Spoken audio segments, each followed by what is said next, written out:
हजरत मूसा अलैहिस्सलाम से एक आदमी ने कहा था, ऐ पैगंबर खुदा, आप अल्लाह की बारगाह में, आप अल्लाह से हम कलाम होते हैं, आप अल्लाह से बातचीत करते हैं, कोहे तूर पे जाते हैं। ऐ पैगंबर खुदा, मैं बड़ा गरीब आदमी हूँ, अब मेरा एक मारूजा है, अल्लाह की बारगाह में जाए तो मेरी ये गुजारिश पेश कर देना, कह देना कि ऐ मेरे मौला, मेरे रिस्क, मेरे मुकद्दर में जितना रिस्क है, सारी जिंदगी का मेरा रिस्क अल्लाह ताला मुझे एक ही वक्त में दे दे। पूरी जिंदगी का जितना रिस्क है, बेशक बेशक। हजरत मूसा अलैहिस्सलाम से उस आदमी ने कहा कि साहब बड़ा गरीब हूँ, खाने को कभी पेट भर के खाया नहीं, इतना है नहीं, अल्लाह से बस इतना कह देना, मेरी पूरी जिंदगी में जितना मेरा रिस्क मुझे मिलने वाला है, अल्लाह मुझे एक ही वक्त में दे दे, कम से कम एक वक्त तो मैं पेट भर के खाना खा लूं, एक वक्त तो मुझे ये मलाल न रहे कि मेरे पास खाने को नहीं। हजरत मूसा अलैहिस्सलाम ने फरमाया ठीक है। पैगंबर खुदा हजरत मूसा अलैहिस्सलाम अल्लाह की बारगाह में गए, उसका मारूजा पेश कर दिया। है मौला, वो फला बंदा कहता है मेरी जिंदगी का सारा रिस्क अल्लाह मुझे एक बार में अता फरमा दे कि कम से कम मैं एक दिन एक वक्त तो बगैर फिक्र किए पेट भर के खाना खा सकूं। अल्लाह ने फरमाया ठीक है, दे दिया जाए। हजरत मूसा अलैहिस्सलाम आ गए और उससे फरमा दे तेरा काम हो जाएगा, चलेगा। वक्त गुजरा, कुछ वक्त गुजरने के बाद में एक रोज हजरत मूसा अलैहिस्सलाम जब उधर से गुजरे तो आपने देखा वही आदमी जिसने कहा था मेरी जिंदगी का सारा रिस्क एक बार में मुझे मिल जाए, आपने देखा उसके यहाँ भीड़ लगी है, लोग खा रहे हैं, आ रहे हैं। हजरत मूसा अलैहिस्सलाम हैरान हुए, ये कैसे खिला रहा है। खाने वालों से पूछा भाई माजरा क्या, बोला माजरा रोज लंगर चल लिया, रोज। हजरत मूसा अलैहिस्सलाम हैरान हो गए, इसका तो जो कुछ था रिस्क एक बार में दे दिया अल्लाह ने, अब इसे रोज कहां से आ रहा है जो लोगों को खिला रहा है। अल्लाह ताला की बारगाह में हजरत मूसा अलैहिस्सलाम ने अर्ज किया, मौला ऐ मेरे परवरदिगार ये क्या माजरा है। अब सुनना, बड़ा लतीफ जुमला है। परवरदिगार ने फरमाया, ऐ मूसा ये आदमी बड़ा चालाक निकला। या अल्लाह क्या मतलब। फरमाया परवरदिगार ने मैंने इसको इसकी सारी जिंदगी का रिस्क एक बार में दे दिया, अता कर दिया। ये आदमी चालाक निकला, इसने खुद नहीं खाया, दूसरों को खिला दिया, मेरे बंदों को खिला दिया। इसने जब मेरे बंदों को खिलाया तो मेरा वादा है जो मेरे बंदों को खिलाता है मैं उसका रिस्क बढ़ा देता हूँ। अल्लाह ने फरमाया ये बंदों को खिलाता है मैं इसका रिस्क बढ़ाता हूँ, ये रोज खिलाता है मैं रोज अता करता हूँ। पता लगा ये जो खिलाने की तौफीक है अल्लाह की जानिब से है। चैन से आराम से खिलाओ, लोगों को इसके तबसरे न करो। अब लोगों को ये न बताओ कि हमसे बड़ा खिलाने वाला कोई नहीं।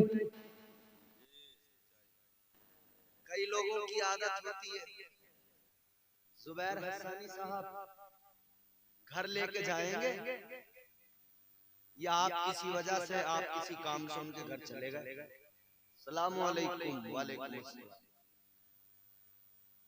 बातचीत हो रही है, बोले लो रोटी खा लो, खाना खाना, अरे कहना मैं नहीं खा रहा, अरे कैसे कैसे जाओगे खाना खाओ, बिठा लिया जबरदस्ती।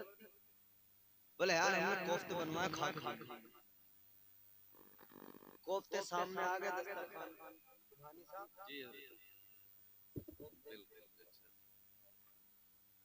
दस्तरखान पे आ गए सामने। अब जब सामने आ गए तो बेचारा मजबूर था कि यार हम ये जिद कर रहे हैं तो खा लो। तो बोले खा लो। खा लिया। खाने के बाद में साहब आ गए, रात को खा के आए, सुबह को चौपाल पे जैसे बैठे तो खिलाने वाला वहां जिक्र कर रहा, बोले साहब कल तो हमने गोश्त मंगाया नगली से, हमने कहा आज कोफ्ते बनते बड़ा दिल कर। अरे बोले वो गोश्त भी उसने बड़ा बढ़िया दे दिया। बोले वो जो कोफ्ते हमने बनवाए हैं, बोले इसकी अम्मी ने बड़े बढ़िया बनाया, मजा आ गया। बोले भाई तुमने तो खाए थे, बताओ कैसे थे? तो अब इसे बेचारे को ना चाहते हुए भी कहना पड़ेगा कि हाँ साहब बड़े अच्छे थे। खिला के 4 आदमियों में रुसवा करना, ये कौन सी बात? खिला के लोगों के दरमियान रुसवा न किया करो, इज्जतें न उछाला करो। अल्लाह ताला खिलाने वालों से राजी होता है, मगर एक बात याद रखना, इन्नमल आमालु बिन्नियात, आमाल का दारो मदार नियत पर होता है। अच्छी नीयत से खिलाएगा, सवाब की नीयत रख के खिलाएगा, अल्लाह ताला राजी होगा, अल्लाह रिज़्क़ में भी बरकतें अता फरमाएगा। और अगर अपनी वाहवाही के लिए, नामो नमूद के लिए खिलाएगा तो याद रखना, रियाकारी जिस अमल में हो वो अमल बारगाहे खुदा में मकबूल नहीं होता। बेशक बेशक, सुभान अल्लाह। नारे तकबीर, नारे रिसालत, नारे गौसियत, मसलके आला हजरत, फैजाने आला हजरत, जश्न शादी खानाबादी हजरत अल्लामा इम्तियाज रजा बरकाती। सुभान अल्लाह, सुभान अल्लाह। आजकल हमारे यहाँ काम ज्यादातर दिखावे वाली जी। अभी मैंने सोशल मीडिया पर एक वीडियो देखी, गले में नोटों का हार जो दूल्हा के डाला ना, तो इतना लंबा था कि 2-3 आदमी पकड़े हुए खड़े थे। मुझे ईमानदारी से बताओ, इसमें बगैर, इसमें दिखावा ही तो है या और कुछ? जी। और वो बहनोई जो लेकर आते हैं ना, 1 लाख का हार डाला साहब भाई ने। भाई 1 लाख का डाल के बारात वापस आती सुबह को ले ले अपना 1 लाख का हार, और उस पर रखवा के लेता भाई पैसे 1 लाख के 25 तो कम से कम लेगा। तो इस भाई से पूछो, भाई तू साले की शादी में आया था या यहाँ तू तिजारत करने आया था?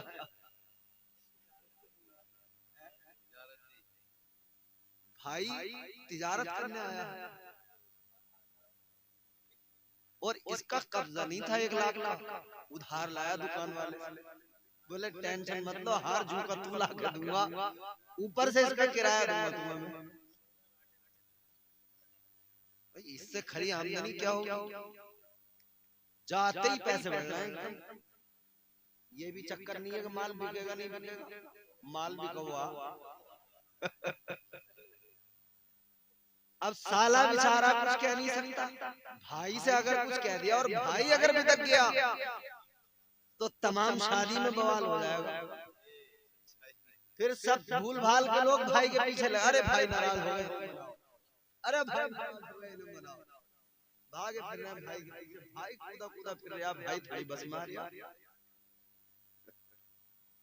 तो ये लंबे हार लेके भाई क्या जरूरत है? तेरा 500 रुपए का तोहफा देने का कब्जा है, तू 500 रुपए का तोहफा दे, मत कर दिखावा।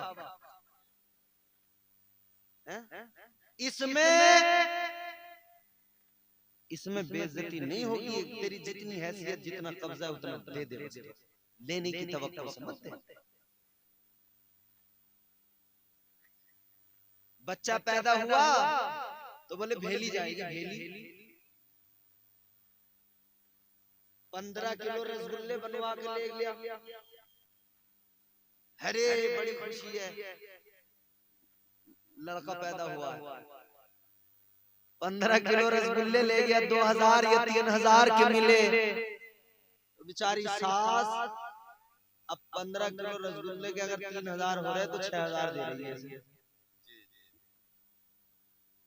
इतने तो उसने न कमाए जिसने बनाए थे वो भट्टी पे झुलसा था जो खड़े हो गए, जितना ये दामाद कमा के ले गया। जी ये तो मिल जाए बस मौका, खुखार हो गया खुखार भाई। याद रखना इज्जत नफ्स का ख्याल किया करो, काम दिखावे के लिए न किया करो, रियाकारी में न किया करो। शादियों में इतना दिखावा हो रहा है, पहले तो रोएंगे, अरे साहब क्या करना है, बड़ी महंगी शादी, और शादी करते ही फिर जो चौधरी बनता साहब हमने 20 लाख रुपए उठा दिए और अल्लाह के करम से हमने कह दिया लोगों से अपने लल्ला परेशान होने की जरूरत ना, रुपए 5 लाख और भी खर्च होंगे तभी हम बैठे हम कर्म करेंगे।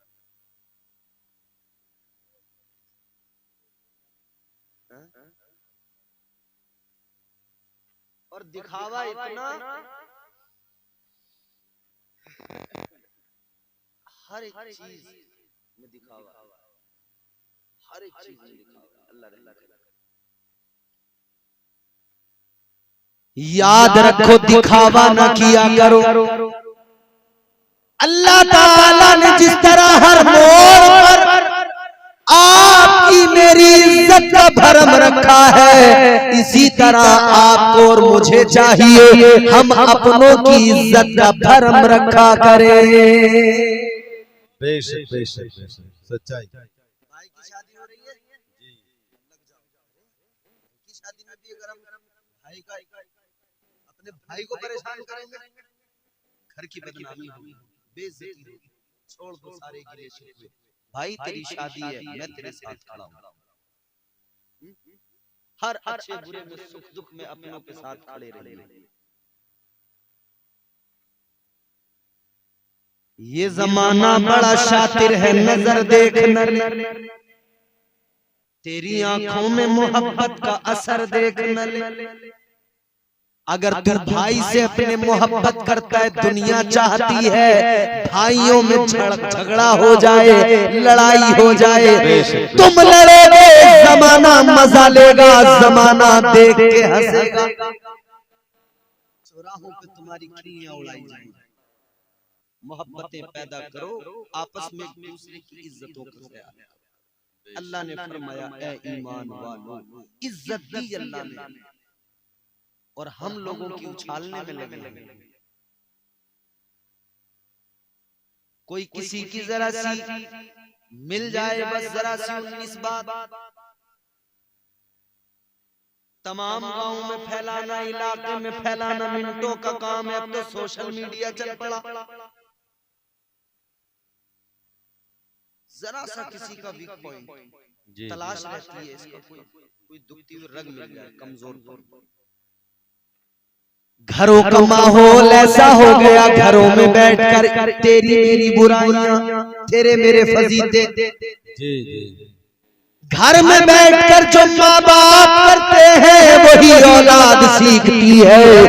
आज जो तुम कर रहे हो, कल तुम्हारी औलाद भी वही करेगी। बेशक बेशक सच्चाई। किसी की इज्जत को घर में बैठकर न उछालो।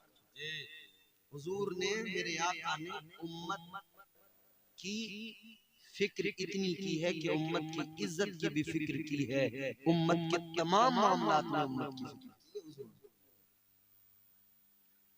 आज हमारे यहाँ हालात ये, हमारे यहाँ कोई मालदार आ जाए तो उसकी बड़ी खातिर करेंगे, गरीब आ जाए उसे पूछते भी नहीं, बात भी ढंग से नहीं करते। जी जी जी। कोई रिश्तेदार अगर गरीब है, उस रिश्तेदार से सीधे मुंह बात भी नहीं करेंगे, और अगर कोई मालदार है भले ही उसके पास हराम की 2 नंबर की कमाई है, उसके आगे पीछे लग गए, उसके नाश्ते कराए जा रहे हैं, अच्छी जगह बिठाया जा रहा है। ऐसा तुम करते हो, उस वक्त में उस गरीब के दिल पे चोट लगती है। वो गरीब सोच रहा होता है कि मेरे पास में मालो दौलत नहीं है, यही तो वजह है ये लोग मुझे इतना हल्का समझ रहे हैं। याद रखना, इसके दिल पे चोट लगेगी, इसके दिल से आह निकलेगी। अगर अल्लाह नाराज हो गया तो खैर मना, अगर अल्लाह ने गिरफ्त फरमाई तो कोई बचाने वाला नहीं होगा। बेशक हक बात। जिनके आंगन में अमीरी का शजर लगता है, उनका हर ऐब जमाने को हुनर लगता है। 2 नंबर की कमाई से मालदार हो गए दुनिया, फिर पूछो मत, आदमी को आदमी नहीं समझ रहे। गाँव में 2-4 मालदार ऐसे भी होते हैं जो नजर बना के रखते हैं। अच्छा, अरे भाई, अच्छा उनके आसपास जो लोग रहते हैं खुशामदी साहब, जो खुशामदी होते हैं, जिन्हें हमारी जबान में चम्मच कहते हैं, चमचे,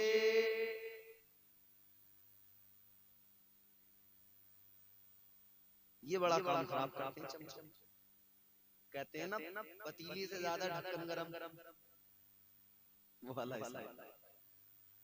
चमचा पहले उछल जाता, अरे बोले वो तुम्हें यूं कह रहा था यार, हमें बर्दाश्त नहीं हो रही भाई, इसका कुछ करो।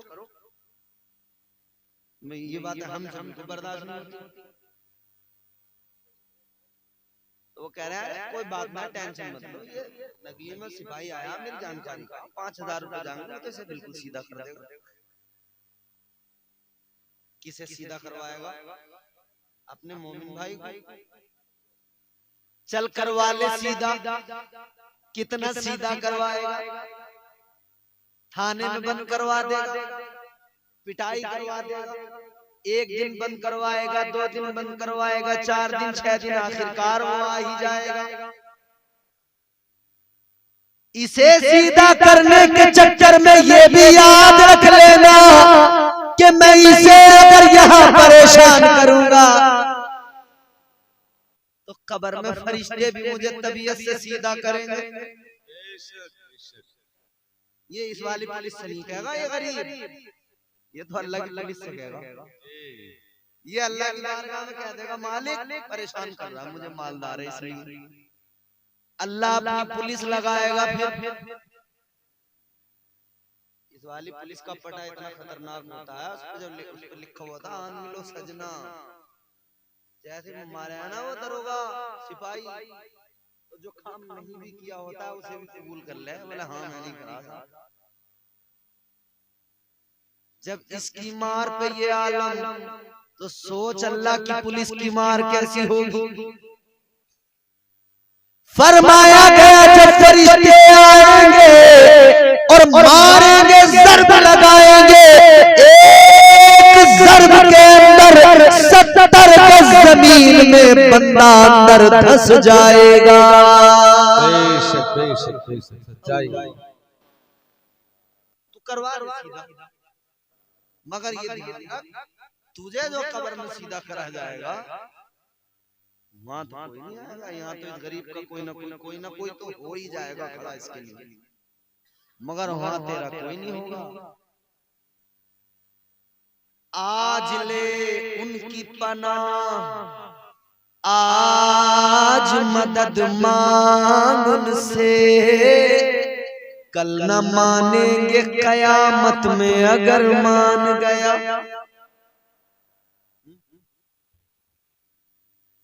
दिए से लो, कभी तूफान से ताकत छीन लेता है, वो जालिम बादशाहों से हुकूमत छीन लेता है। बहुत ही सादगी से तुम गुजारो जिंदगी, अपनी हवा में उड़ने वालों से वो शोहरत छीन लेता है। वो बड़ी ताकत वाला है, वो हमारा रब। अल्लाह ने फरमाया पूरे पूरे इस्लाम में दाखिल हो जाओ। तो अल्लाह का ये फरमाना ये साबित करता है कि हम अधूरे हैं। जी अल्लाह ने फरमा दिया है तो बात बिल्कुल क्लियर है, हम अधूरे तो हैं। अगर पूरे इस्लाम में दाखिल हो गए होते तो हमारा चेहरा इस्लामी होता। पूरे इस्लाम में दाखिल हो गए होते तो हमारा लिबास इस्लामी होता। पूरे इस्लाम में दाखिल हो गए होते तो हमारा हर काम इस्लामी होता। हमारे घर में शादी ब्याह होता, उसमें भी इस्लाम नजर आता। वाह वाह वाह, सुभान अल्लाह सुभान अल्लाह। सरफराज भाई अल्लाह आपका भला करे, आपकी शादी में बरकतें हो, अज़दवाजी जिंदगी आपकी बेहतरीन हो, खुशियां ही खुशियां हो। आपने आका के जिक्र की महफिल सजाई है अपनी शादी में।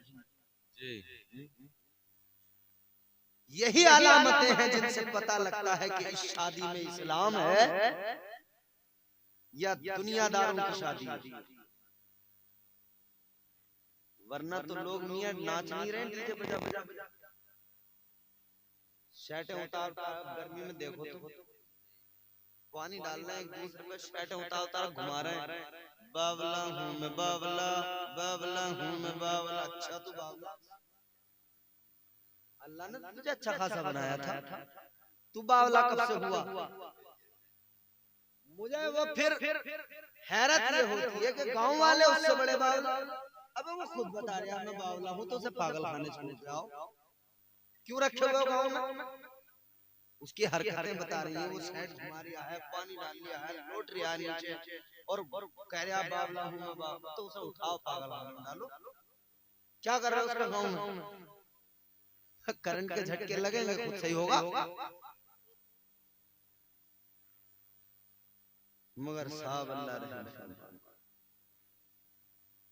यह हमारी नौजवान कौम रातों रात इनसे ठुमके लगवा लो और फिर वो वीडियो बना बना के उसकी स्टेटस लगाते हैं। स्टेटस ऐसे लगा रहे हैं फख्र के साथ, मजा आ गया साहब रात डीजे में। स्टेटस का माना जानते हो? स्टेटस का मतलब ये पढ़े लिखे लोग बताएंगे, स्टेटस का माना होता है औकात। क्या औकात, हैसियत। तो स्टेटस लगाते हुए ख्याल रखा करो कि ये मैं स्टेटस नहीं लगा रहा, बल्कि मैं दुनिया को अपनी औकात दिखा रहा हूँ। अगर नाच गाने की डालेगा स्टेटस तो तू गोया बता रहा है ये मेरी औकात है, मैं एक नचनिया हूँ। और अगर तू मुस्तफा की नाते लगाएगा तो दुनिया को पता लगेगा ये मुस्तफा का दीवाना है। तो अपनी औकात ये बनाओ कि हम हुजूर के गुलाम, इससे बड़ी कोई औकात हो ही नहीं सकती यार। सबसे बड़ी औकात ये है कि हम हुजूर के गुलाम, सबसे बड़ी हमारी, इसके आगे हम कुछ नहीं है। हम हुजूर के नौकर हैं, अदना से गुलाम, हुजूर के दर की खाक, हुजूर के दर की कुत्ते। क्योंकि हमें जो कुछ मिला है हुजूर की ही बारगाह से मिला है, हुजूर की।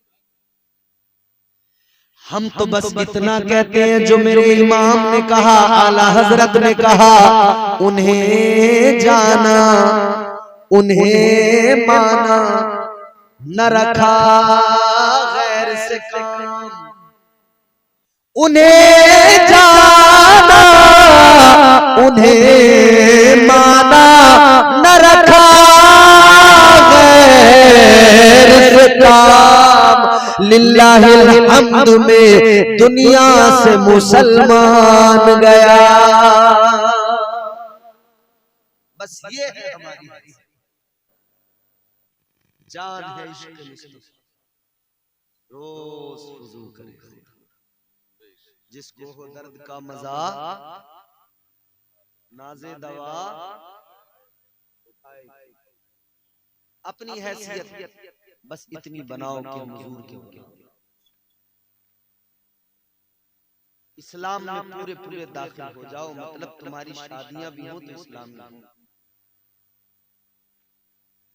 नाच गाने न हो, हुजूर का जिक्र करो, खेल तमाशे न हो, हुजूर का जिक्र करो, फजूल बकवास बाजियां न हो, हुजूर का जिक्र करो, हुजूर का जिक्र सुनो।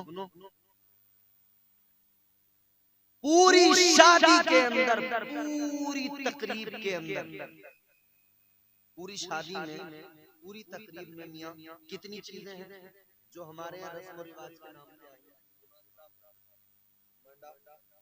हल्दी, लड़की की शादी है तो माइयों को खाना और जाने क्या क्या ये तमाम चीजें। फिर शादी वाला दिन आएगा तो उसमें 10-20 रस्में हजरत, सारी रस्में हैं। लेकिन पूरी शादी के अंदर सरफराज भाई की शादी है, पूरी शादी में सबसे ज्यादा इम्पोर्टेंट क्या है? सिर्फ निकाह। क्या है बोलो? ये हुजूर की सुन्नत है, निकाह। बारात में कितने आदमी जाते हैं? कम से कम 200, 250। लड़ाइयाँ होती हैं ना साहब, हमारे आदमी ज्यादा है, हमारा परिवार है, हमारी रिश्तेदारी है, हमको ऐसे ऐसे हैं।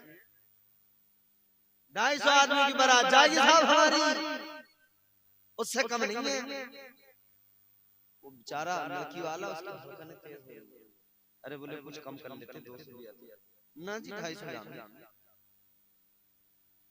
250 आदमियों की बारात तैयार हो गई इधर से,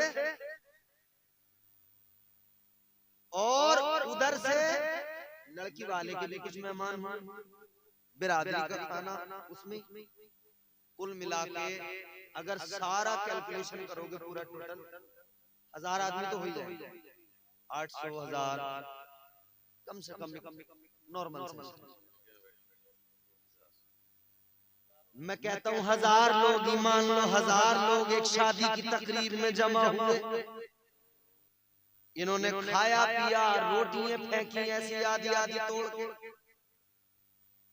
टेबलों के नीचे तमाम इन्होंने रोटियां फेंक दी, जरा बोटी समझ में ना रही तो फेंक दी, प्याले प्याले उलट दिए। पहली बात तो ये सुन लो, ये रोटियां जो तुम फेंक रहे हो, अब किसी शादी में अगर दिल कहे कि ये रोटी फेंक दे, रोटी का टुकड़ा हाथ में पकड़कर उनको याद कर लेना, जिन बच्चों को ये रोटी नसीब नहीं हो रही, वो फलस्तीनी इस रोटी को खाने को ये रोटी नहीं है, और वो बिलक रहे हैं, सिसक रहे हैं, तू फेंक रहा है, उन्हें नसीब नहीं हो रही है। रोटी फेंकने से पहले उन फलस्तीनी मजलूमों की भूख याद कर लेना, शायद तेरे हाथ आ जाए, शायद तेरे हाथ। तू जितना अपना फेंक रहा है ना, इतना तो बर्बाद तुम जितना कर रहे हो वहां लोग तरस रहे। बात पूरी करनी, यहीं खत्म करो, चलो माने